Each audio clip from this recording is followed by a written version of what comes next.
ముస్లింలకు సంబంధించినటువంటి ముస్లిం జనాభా మా మైనార్టీ సోదరుల జనాభా ఇక్కడ బాగుంటుంది.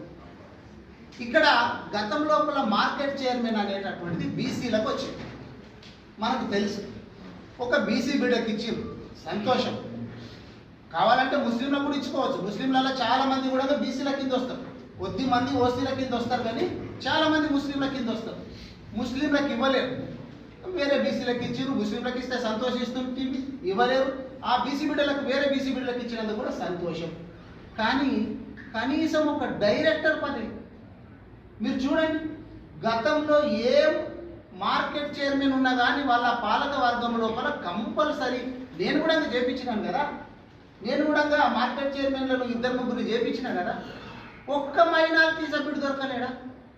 వికారాబాద్లో ఉన్నటువంటి ఇంతమంది ముస్లిం జనాభా లోపల డైరెక్టర్గా పనిచేసేటటువంటి శాతనైన వ్యక్తి ఒకరు కూడా దొరకలేడా కాంగ్రెస్ ప్రభుత్వానికి, కానీ ఇక్కడ ఉన్నటువంటి ఎమ్మెల్యేలు.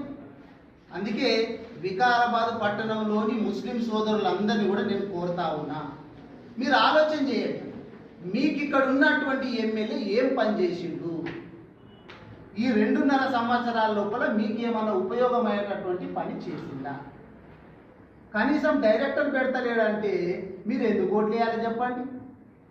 ముస్లిం సోదరులందరూ కూడా ఆలోచన చేయాలి. మీరు మసీదులలో మీటింగ్లు పెట్టుకోవాలి, చర్చలు చేయాలి. మీ మైనారిటీలను ఎంత ఘోరంగా ఒక డైరెక్టర్ పదవికి కూడా పనికి రారు అనే విధంగా మిమ్మల్ని హేళన చేస్తున్నాడు అనేటటువంటి విషయాన్ని మీరందరూ గుర్తుపెట్టుకోవాలని చెప్పి నేను మైనారిటీ సోదరులను కోరుతా ఉన్నాను. ఇందాక అన్న చెప్పే బీసీలకు సంబంధించినటువంటి బీసీ బిడ్డనే మనకి ఇక్కడ ఇన్ఛార్జిగా వచ్చిండ్రు. మరి మీరు ఏం చెప్పిండ్రు? 42% రిజర్వేషన్ అని చెప్పి చెప్పారు.